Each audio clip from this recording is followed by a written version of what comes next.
on. We will let people in as they get here. But my name is Kathy Zeman. I'm the executive director of the Minnesota Farmers Market Association. And that's on the last page, Ryan. You want to go to the first page?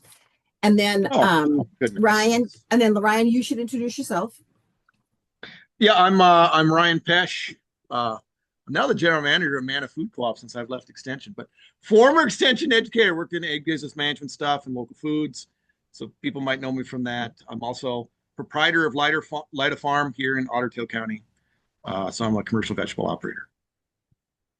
And Ryan and I have worked on numerous projects together. So we've had a long history of doing this kind of information. So we're going to do a background, and then we're going to dive into the dashboard itself, and then we're going to do a little bit of conclusion at the end. So how did we get here? You know, there's a shocking lack of data for Minnesota's $1 billion local food shed, which has always annoyed me a little bit. There's very little state or federal funding coming in to gather data. It is there for commodity farming. It's automatic, but there's very little for the local food shed.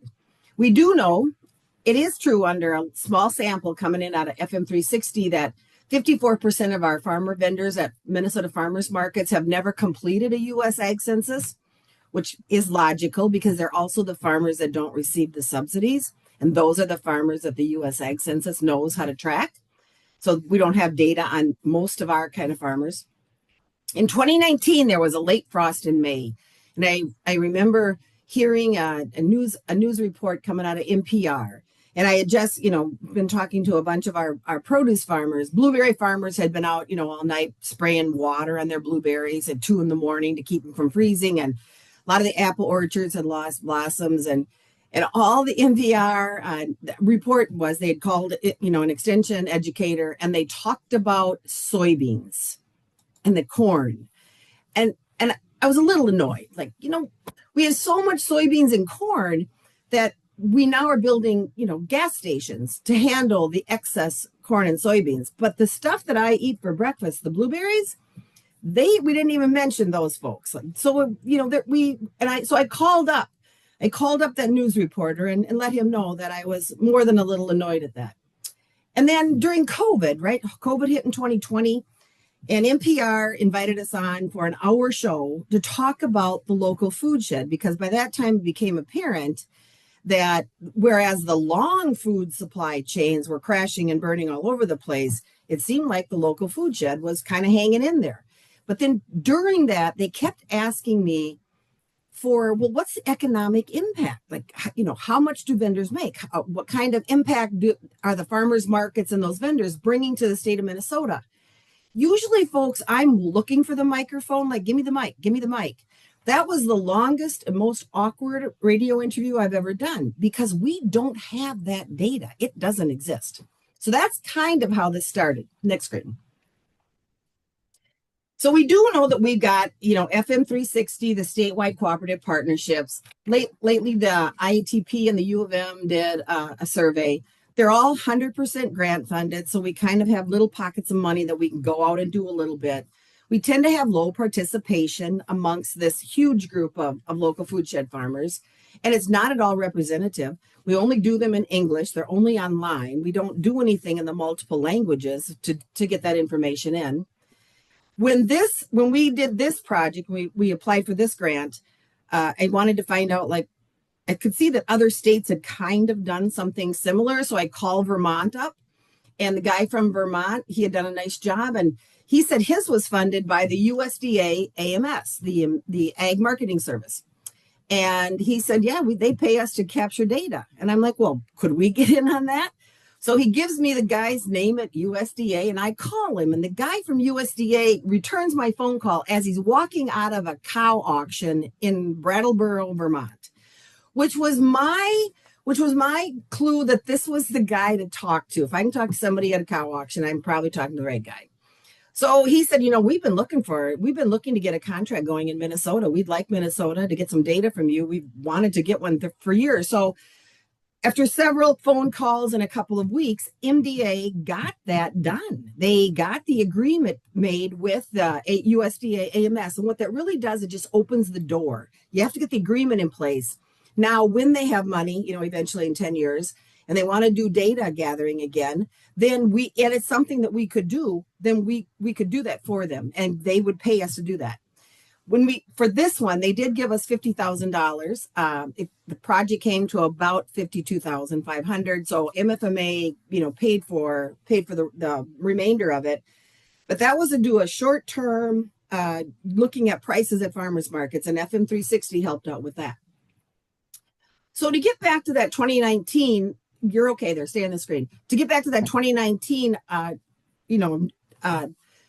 NPR radio interview, when I kind of yelled at that reporter, his follow-up question was, well, Kathy, why aren't you covering the local food shed? He said, well, where would I find that information? Well, we don't have it. We don't have a dashboard. We don't have all of this in a nice place where we could gather that for him. So that's where this grant came up. It is a specialty crop block grant. We've relied heavily on Ryan's expertise here and brains to get it done. So we might have the grant, but Ryan did the tremendous amount of the work. So the purpose of this was, my point was, I want to capture all the prices of all the farm products at all 404 farmers markets in Minnesota and the tribal nations. Fortunately, Ryan has a little bit more common sense than that. So we did start out a little bit smaller because that was insane. It was insane what we did anyway. So, you begin to ask the question. That's actually a picture of my brain blowing up. Right there. Right. Yeah. Okay. That would be it. Yeah.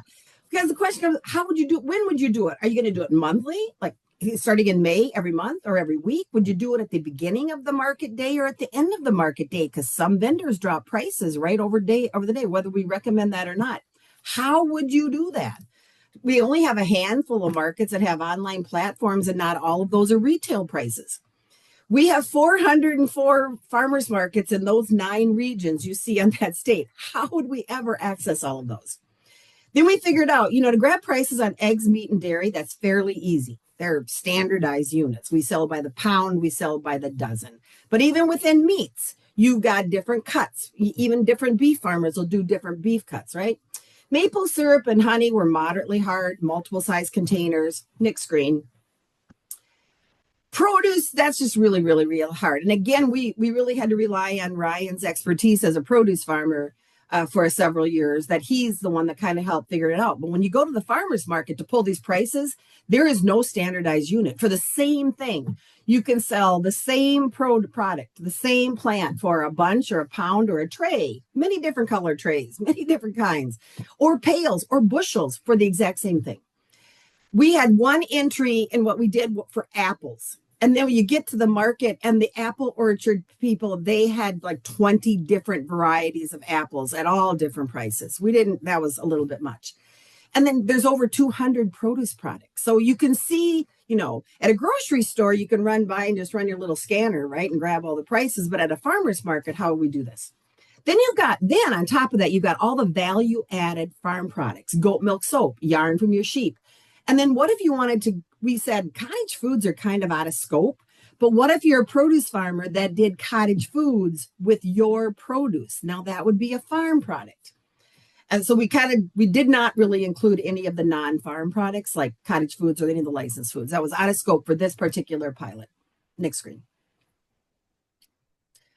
So then the other part of this grant is we're supposed to do regular reports from the field or reports from the market, so that every month, every week, we've got people reporting in from across the state. We need to do it in multiple languages because we have got a lot of customers that speak in multiple languages, and we have a lot of farmers. So we need to reach that.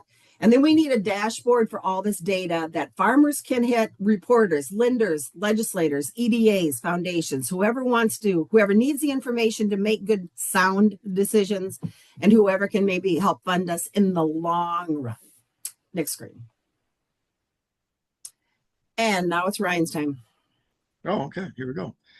Here's me at the farm stand. I already said who I am. So I'm just going to kind of talk us through the 2025 data and how we dealt with it. I think Kathy did a good job saying, there's all these things that can be measured, and some are easy to measure and some are harder to measure.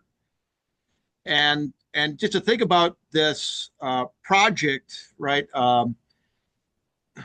As a produce operator, what's my main reason or objective for getting involved in this, or maybe your main objective for being online here? For the most part, we're trying to get a sense about what's the going rate for prices, why it would inform where we're going to set our own prices, or what's reasonable for ourselves to set our own prices.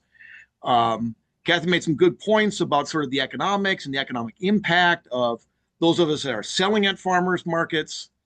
But honestly, if you look at it, these two things are divorced. We can have awesome pricing, right? I'm selling, I don't know, microgreens for $80 an ounce or some crazy thing, and then sell like 2 of them a day. That doesn't necessarily mean that I'm profitable. I might have just sunk $80,000 into expensive microgreens that don't sell. Now, I know a lot of you sell microgreens and it's all good. You're like, your pricing's wrong. Well, yeah, that's why we're doing this kind of thing. So you can kind of see the pricing of other similar products and make a more informed decision about where you're going to set your pricing. But pricing's part of this game, but it's not the whole game, right?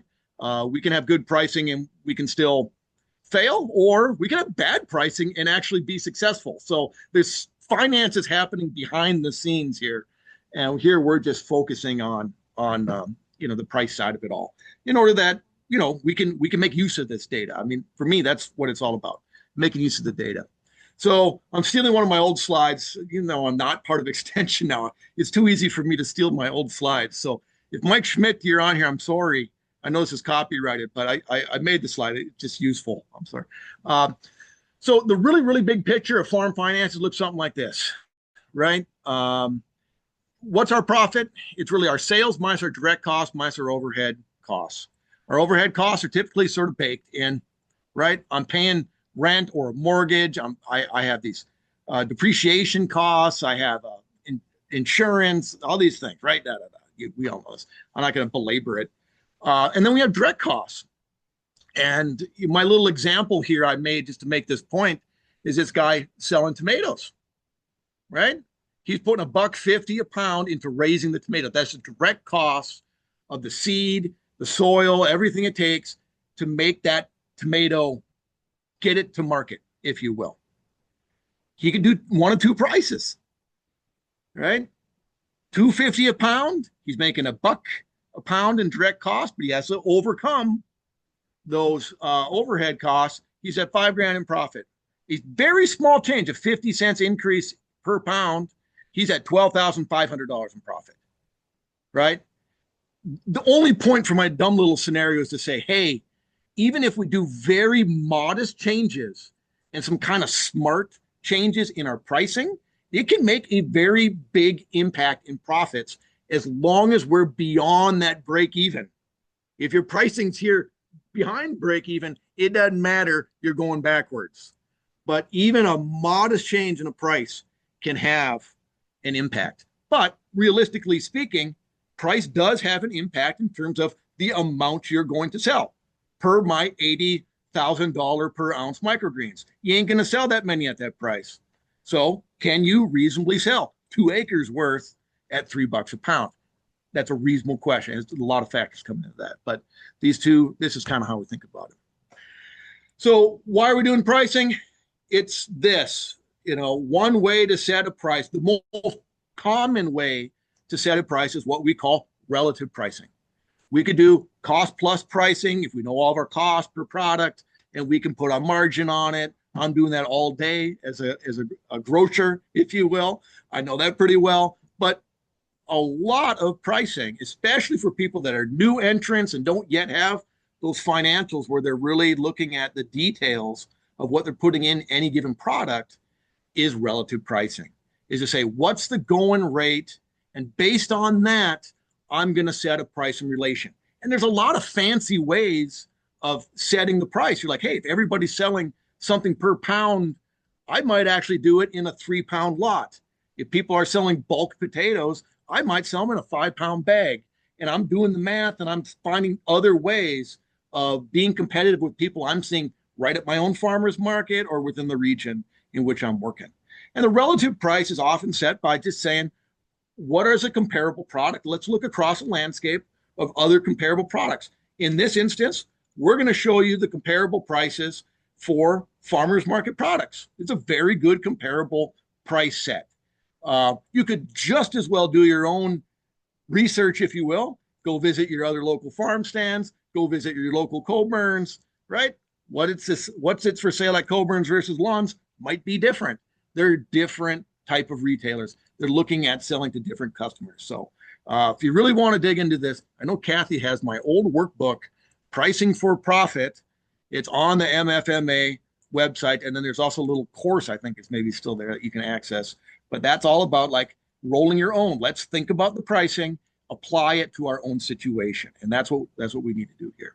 So here's where we were at 2024. And I promise I told Kathy I wouldn't yammer. So I'm not going to linger and yammer. I'm going to get to 2025. That's why you came here. But just to say where we were, here's this report using 2024 data. It does exist. It's downloadable. I believe it's on the MFMA site, but it's also very limited, right? We took some very standard products in conjunction. Our friends at FM 360 collected this when they're collecting other data, but it's still good data. You know, we looked at some standards: cukes, tomatoes, sweet corn, green bell peppers, honey, and eggs. Okay, we see these at a lot of farmers markets, so it seemed like a good place to start. We got data from 68 farmers markets and about a little over 100 observations, if you will, at individual vendors. So you can look at that. You can look at that data. And if you wanted to, and I didn't do this comparison, you could look at this data for cucumbers from 2024 and say, is it really different from what we see in 2025? I don't know. I haven't done that, but you could easily do that. Whereas here, 2025, we collected a boatload of data. There's 39 products, not 5 products or 6.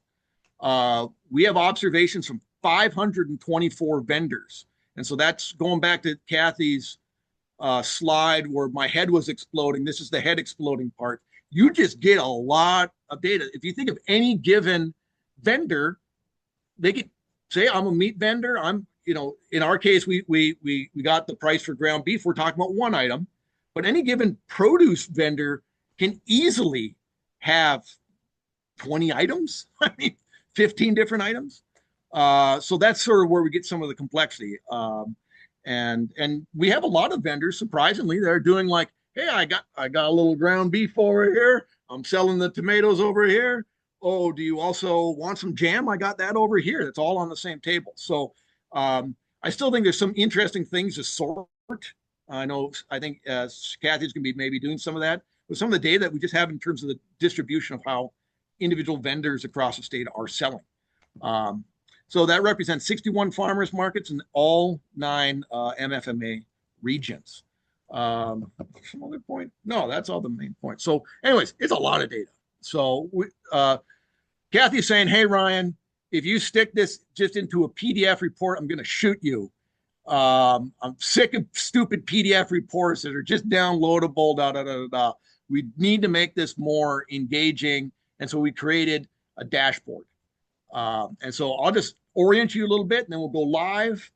And after that, you guys are just as much of an expert as I am in looking up your data. But this is what it looks like. It's pretty plain Jane, but we're farmers market vendors. We don't need anything fancy, right? We just give us the info in an organized fashion. So there's 2 pages to it. One is sort of this overall dashboard. And what you'll see, like you're seeing here on this right-hand side, is the average price across a category of products, or you could look at individual products. And then you got like a little chart down here. It says average, min, mean, min, max, and count. Min is the lowest price we saw. Maximum is the highest price we saw. Average, of course, is the average. And the count gives you an idea of the 524 vendors, how many of those vendors were selling that product. That tells you something too, okay? So we got the overall averages detail, and you can, on this dashboard, you can sort by region, right? If you're like, hey, I sell ground beef or I sell ground pork, right? Or I'm a pork operator. I want to see what going rate for ground pork is in my region compared to the state. Or I can drop down and look at the metro region and see if, hey, I'm here in the hinterlands. Is the going rate in the metro region significantly different than me? I could do that. You could look at other regions of the state. It's organized by the 9 regions for Minnesota Farmers Market Association. You can also drop down on just category, like, hey, I'm a produce guy. I don't give a rip about meat. Show me just vegetables. Or I'm an animal operator. I don't give a rip about vegetables. Just show me the meat. And we also have in here jam, honey, eggs are in the meat category. So that jam or jelly one is our one little indication. It's sort of like our most basic of cottage foods that you see basically anywhere. So that'd be kind of interesting if you're in that category. But no, we did not collect what is the going rate for an almond croissant. No. Can you imagine that data set? That would make everybody's head explode. But if you're so inclined, maybe that's 2 years from now or something. And then you can look at it by product. But I really think that the main page that's most interesting to really kind of dig into a price to get a sense of it is the second page, which is product by product. It's basically detail by product, right? So it's made for you to drill down and look at a given product. So in this case, I drilled down on kale. 59 of the 524 farms were selling it. So we have 59 observations. The average price is $3.16, and then you'll see a unit per bunch. Now, this is important. The unit's important because we had to really normalize this data. You know, when 80% of everybody sells by bunch and like one guy or two guys sell by pound, we're not going to present this by pound. So product by product, I really had to land on what's a standard thing that the way that people would think about this. So for kale, as a produce guy, I'm like, I know people think about it, how we're selling it per bunch. We're selling per bunch. I mean, that's just, if you look at the bottom, that's what you're seeing here. A pack or an each, both of those were referring to a bunch down below. You see in this little pie chart, and 6.3% of people sold it by pound. And more likely they're selling it per pound in some kind of a Ziploc bag situation or a bag situation, made like a baby kale. So I did the best I could to normalize the data and then present it as kind of the standard, how most people would think about it, right? Tomatoes per pound and peppers got per pound and things like this. And then you see the minimum price, the maximum price, so the spread. And then over on the right hand, it's like just basic distribution, right? You can see of the 59, 27, 28, no, 26. We're selling at $3 a pound or $3 a bunch. And I don't know, 14 we're selling at 4, 2, 350, 5, one person at 2.95, 250, $1 for 450. So you kind of get a better sense about, like I'm saying, you're trying to find the going rate for something to think about your own pricing. And this gives you a little more of a distribution to say, I don't know, where do I fall? And now after looking at this, you can make a strategic decision about what makes sense for you. Just because you have this data doesn't mean like, well, Ryan said I have to sell it at $3.16 per bunch. I'm right at the average. Well, that would be dumb pricing. Why would you price them at $3.16? That's a weird number. You're like, you know what? I got an idea. I'm doing really fresh bunches. You see all these old, like the grade matters as a produce guy. You see these old overgrown standard bunches. You're like, no, I'm going really fresh, young bunches that are smaller, and I'm sticking at that $3. Or young fresh ones, I'm going 4, I'm going boutique. You know, so once you know these things, then you make a decision about where you want to go. So let's go live on this thing so you can kind of see see what it looks like. Oh, wait a second. I was going to go to MFMA so we know what we're doing here. So here we are, the MFMA site. For whatever reason, Kathy doesn't see it live on her end. I see it live on my end. And so here you can either click here to open this dashboard and it'll take you that same page we're looking at. Or if we go down here, this is the dashboard. You can work it live, but it's kind of small in the middle of the page. So over here, we can click this full screen action. Boom. Now we can see the whole thing. And so here we are on that first page. And the way we'd work it, if we would click this top guy, let's just get a clean slate. And you're like, hey, I'm in the metro region. I just want to look at the metro region. And so we would just click here. And now we're looking at the average prices. And this will show everything because we don't have anything picked in the category in the metro region. But we maybe don't want to do that. Maybe we just want to look at meat in the metro region. Or we could drill down to an individual product. And at the bottom, you see this kind of summary table, but it's limited, right? It cuts off. So that's why I say, like, I really think you really want to dig into something, dig into the price here under the product category. So the same thing, we would just unhighlight everything. And like, what is it going right here for cherry tomatoes? Ooh, not all of these things, Ryan. Let's clean that up. Let's just look at cherry tomatoes. Boink. Now, how does this get presented? Is it per pound? No. Average price per pint. Most common way people are selling cherry tomatoes. So I'm like, let's summarize it per pint. And for everybody that did it per pound, I had to go and recalculate it all on a per pint basis, right? So this is the crazy making of my life, trying to get all this stuff in a standardized format. And I know some of you are going to say, but Ryan, I sell them by the pint where it's really even and the other person has 3 or 4 on top. Don't drive me crazy. That is not what we're trying to do here. Truly just remember the madness of this thing. We're trying to get the going rate for something. And there's a level of, there's only so much precision you can do when you fan, 8 different people collecting data across the entire state in order to make this work. We're trying to find what's the going rate of thing.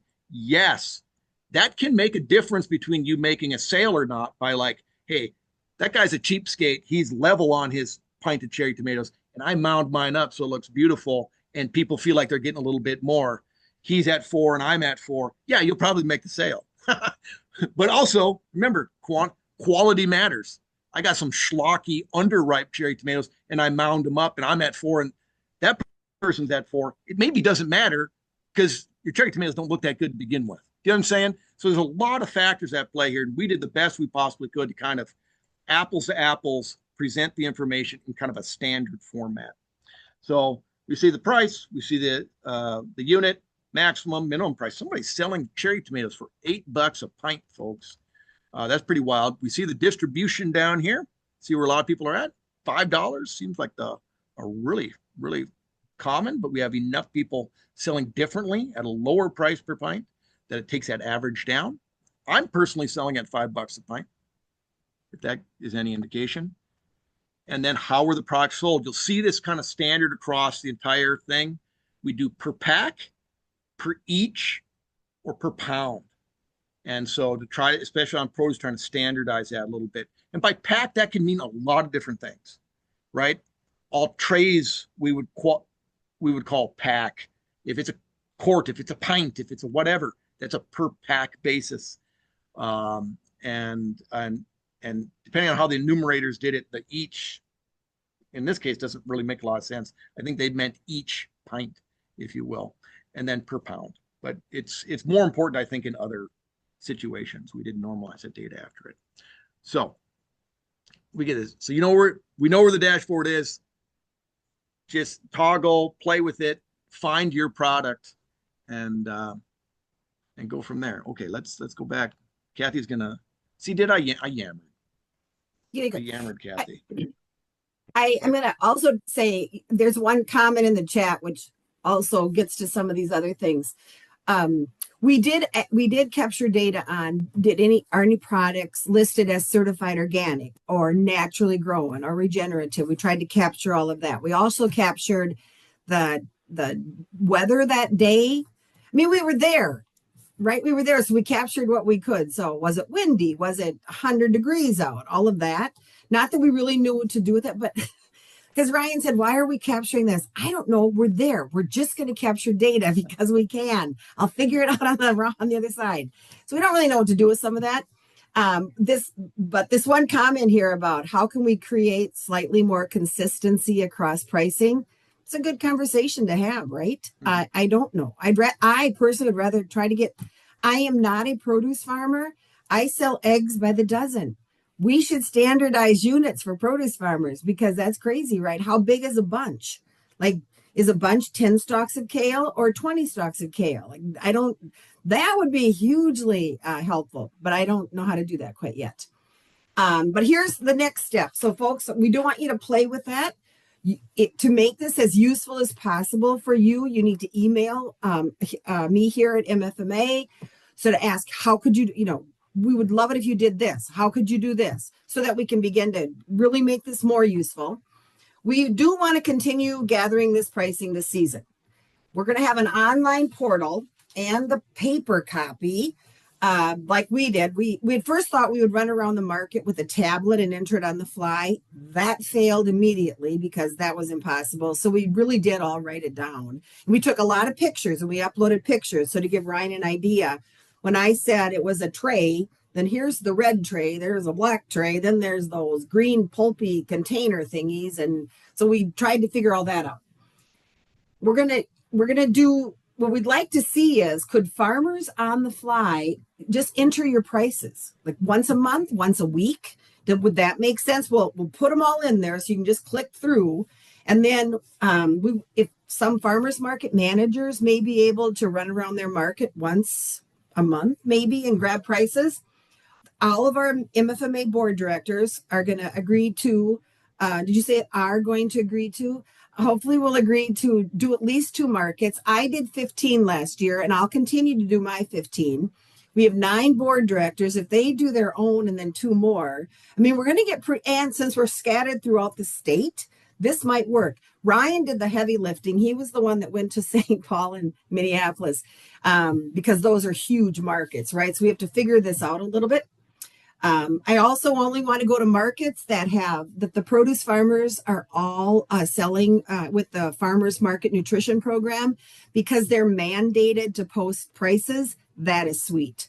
We really need to get into that proven habit of posting prices because that makes it gathering them easier too.